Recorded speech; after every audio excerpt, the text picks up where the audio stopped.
جب کاغذ کی قدر گرتی ہے سکشن پمپ کی طرح، الجیرین دینار اب 119 یا 120 دینار کے بدلے 1 امریکی ڈالر ملتا ہے۔ بنگلہ دیشی ٹکا 84 کے بدلے، پاکستانی روپی 141 کے بدلے، تقریباً 14,000 انڈونیشین روپے کے بدلے 1 امریکی ڈالر ملتا ہے۔ اور اس کے نتیجے میں اور اس کے دوران 1944 سے لے کے اب تک سکشن پمپ کام کرتا رہا، ہمارے لوگوں کا خون چوستا رہا، ہمارے لوگ غریب اور غریب ہوتے جا رہے ہیں اور وہ امیر اور امیر ہوتے جا رہے ہیں۔ تو انہوں نے شروع کیا ایک ایسے مالیاتی نظام سے جس میں امریکی ڈالر کو غیر منصفانہ فائدہ پہنچایا گیا۔ وہ بادشاہ کرنسی ہے، وہ اکلوتی کرنسی ہے جس کے بدلے سونا حاصل کیا جا سکتا ہے $35 ہر آؤنس کے ریٹ پہ، اور دنیا کے باقی سب تمام کاغذی پیسے امریکی ڈالر سے جڑے ہوئے ہیں۔ تمہارے پاس کوئی پیر نہیں ہے کھڑے ہونے کے لیے، کوئی بھی نہیں۔ یہ ہے وہ جو انہوں نے دنیا میں متعارف کروایا 1944 میں برٹن ووڈز میں، ایک ایسا مالیاتی نظام جس سے وہ اپنے لیے راستہ بنائیں، جس سے اسٹرلنگ پاؤنڈ اب بین الاقوامی کرنسی نہ رہے اور امریکی ڈالر اب بین الاقوامی کرنسی بن جائے۔ یہ ہے برٹن ووڈز۔ لیکن یہ تو صرف شروعات ہے، دنیا کے باقی تمام کاغذی پیسے صرف کاغذ ہیں۔ تم انہیں امریکی ڈالر کے بدلے تبدیل کروا سکتے ہو۔ جب تم پوچھتے ہو ملیشین رنگٹ کی قیمت کیا ہے، کوئی بھی یہ نہیں کہے گا کہ ملیشین رنگٹ اتنے پاکستانی روپے کا ہے، ہاں، یا ملیشین رنگٹ اتنے بنگلہ دیشی ٹکا کا ہے۔ نہیں، ملیشین رنگٹ اتنے امریکی ڈالر کا ہے، کیونکہ دنیا کے باقی تمام کاغذی پیسے کو اب سجدہ کرنا ہوگا امریکی ڈالر کو۔ بہت اچھے۔ مسئلہ یہ تھا کہ قانون تمہیں اجازت دیتا ہے کہ اگر تم مرکزی بینک ہو، عمران حسین نہیں، اگر تم ایک مرکزی بینک ہو، تمہیں قانون اجازت دیتا ہے کہ تم امریکی ڈالر لو اور امریکی حکومت سے مانگ کرو سونے کی اور کہو کہ مجھے سونا دو۔ قانون تمہیں اس بات کی اجازت دیتا تھا۔ کوئی بھی مرکزی بینک اتنا بیوقوف نہیں ہوگا، کوئی بھی مرکزی بینک اتنا بیوقوف نہیں ہوگا کہ امریکہ کے پاس جائے اور مانگ کرے سونے کی۔ وہ سب ڈرے ہوئے تھے۔ تو یہ نظام تیار کیا گیا تھا امریکہ کو غیر منصفانہ فائدہ پہنچانے کے لیے۔ تو یہ تمام کاغذی پیسے جن کے پیچھے کوئی سونا نہیں ہے، یہ سب جعلی ہیں، فراڈ ہیں اور حرام ہیں، تمام۔ اور صرف ایک رہنما دنیا میں، ان کا نام تھا جنرل چارلس ڈی گول۔ وہ بالکل خوش نہیں تھے اس غیر منصفانہ مالیاتی نظام سے جو غیر منصفانہ فائدہ دیتا ہے امریکہ کو، فرانس پہ۔ چارلس ڈی گول کو اس بات کی پرواہ نہیں تھی کہ تم کاغذ لیتے ہو اور اسے اپنے پیسے بنا لیتے ہو۔ انہیں اس بات کی پرواہ تھی کہ اس سے امریکہ کا فائدہ ہے اور فرانس کا نقصان۔ تو انہوں نے فیصلہ کیا اس نظام کو ناکام کرنے کا۔ تو وہ لگاتار امریکہ کو ڈالر بھیجتے رہے اور سونے کی مانگ کرتے رہے۔ کسی نے جرأت نہیں کی یہ کرنے کی، کسی نے بھی جرأت نہیں کی، کیونکہ تم جانتے ہو امریکہ کے پاس ایک بڑا ڈنڈا ہے۔ لیکن چارلس ڈی گول لگاتار یہ کرتا رہا جب تک انہوں نے اسے اقتدار سے ہٹوا نہیں دیا۔ زائنس نے وہ فرانس کی قومی اسمبلی میں کھڑے ہوئے اور ایک زبردست خطاب کیا، مذمت کی اس غیر منصفانہ مالیاتی نظام کی۔ کسی مسلمان رہنما نے ایسا نہیں کیا۔ ہمیں رک کے سلام پیش کرنا ہوگا ایک انسان کو جن کو دنیا بھول گئی لیکن عمران حسین نہیں بھولا۔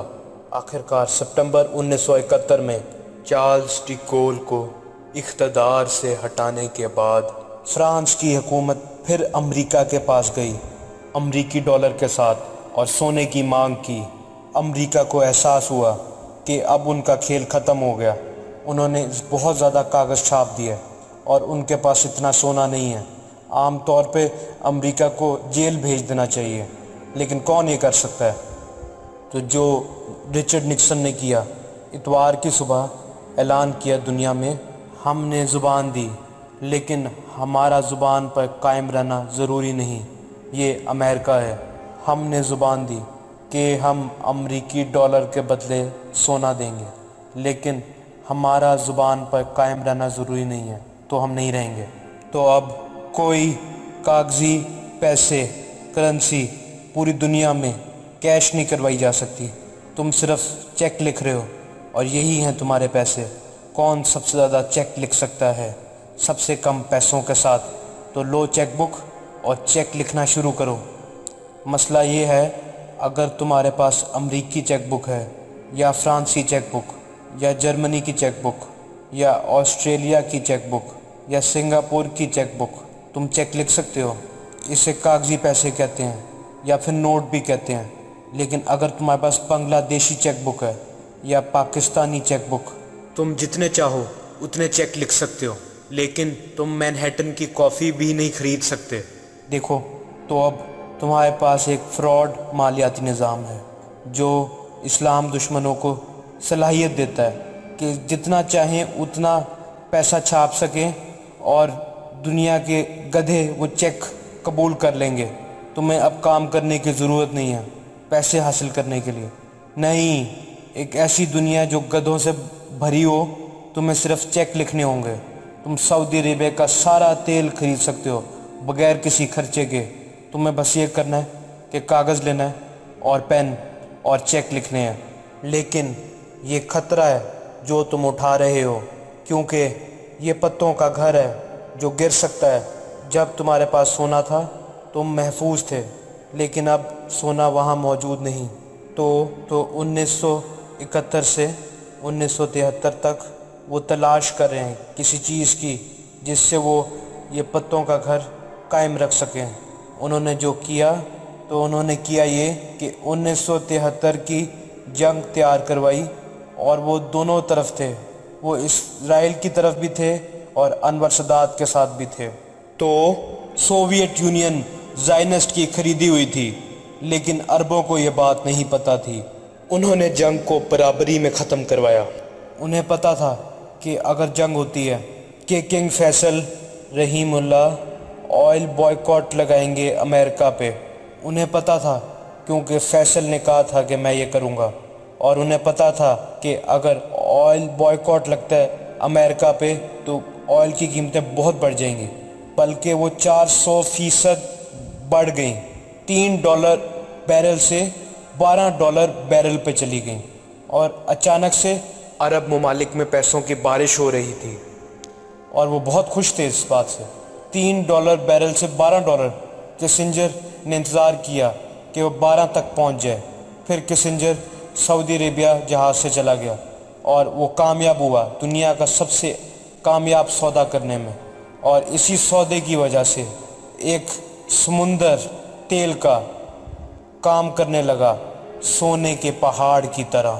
اس نے کیا کیا؟ اس نے فیصل کو راضی کر لیا کہ سعودی عربیہ تیل بیچے گا صرف امریکی ڈالر کے بدلے۔ میں امید کرتا ہوں اور دعا مانگتا ہوں کہ میں کوئی غلط بات نہیں کر رہا کنگ فیصل رحیم اللہ کے بارے میں۔ اگر میں کر رہا ہوں تو اللہ مجھے معاف کرے، کیونکہ یہ خفیہ ملاقات تھی اور میرے پاس کوئی ثبوت نہیں۔ تو میں اندازہ لگا رہا ہوں کہ کسنجر کامیاب ہو گیا فیصل کو راضی کرنے میں رحیم اللہ، اور جب اس نے فیصل رحیم اللہ کو راضی کیا تو فیصل کو اندازہ ہوا کہ بہت سا پیسہ کمایا جا سکتا ہے۔ سودا ہوا، ہم چاہتے ہیں کہ تم قانون بناؤ کہ تم تیل بیچو گے، تمہارا تیل صرف امریکی ڈالر کے بدلے، اور فیصل رحیم اللہ ان کے دھوکے میں آ گئے۔ اللہ انہیں معاف کریں۔ تم سعودی عربیہ سے تیل نہیں خرید سکتے کسی بھی پیسوں کے ساتھ، سونے کے دینار کے ساتھ بھی نہیں۔ سعودی عربیہ نہیں بیچے گا سوائے امریکی ڈالر کے۔ تو پھر سعودی عربیہ نے باقی عرب ممالک جن کے پاس تیل تھا ان کو اپنے ساتھ ملا لیا، تو ایک تنظیم قائم ہوئی جو اوپیک کہلائی جاتی ہے۔ تو اوپیک وجود میں آیا۔ اوپیک تنظیم ہے جس نے قائم رکھا تیل کے سمندر کو تاکہ وہ کام کر سکے سونے کے پہاڑ کی طرح۔ Organisation of petroleum exporting countries, وہ کامیاب ہوئی حکمرانی قائم کرنے میں۔ تمام ممالک جو اوپیک میں شامل تھے انہوں نے کہا ہم سب راضی ہیں کہ ہم تیل بیچیں گے صرف امریکی ڈالر کے بدلے، اور اس طرح وجود میں آئی ایک چیز جو کہلائی جاتی ہے پیٹرو ڈالر، اور یہ چیز ہے جو وہ چاہتے تھے بریٹن ووڈز میں، لیکن عمران حسین تب نہیں سمجھا۔ یہ ان کا آخری مقصد تھا، یہی وہ چیز تھی جو وہ چاہتے تھے جب انہوں نے 1944 میں بریٹن ووڈز میں کانفرنس کی، لیکن میں تب نہیں سمجھا۔